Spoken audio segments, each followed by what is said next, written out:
high power lines across Sri Lanka forests and wildlife corridors much the same way railway tracks do.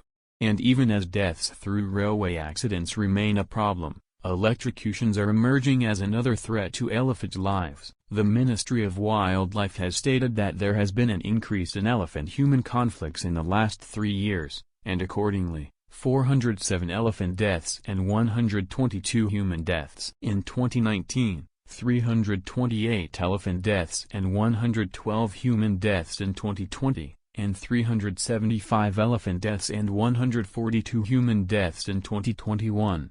Mentions: in the first 4 months of 2022, 47 wild elephant deaths and 34 human deaths have been reported due to elephant-human conflict, and 13 wild elephant deaths were due to gunshots. 17 wild elephant deaths were due to electric shock.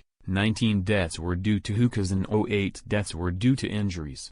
It has been reported the Wildlife Wing on pitched in for stringent action against people using illegal hooking from electricity supply lines, which has proved a death trap for elephants in Sri Lanka.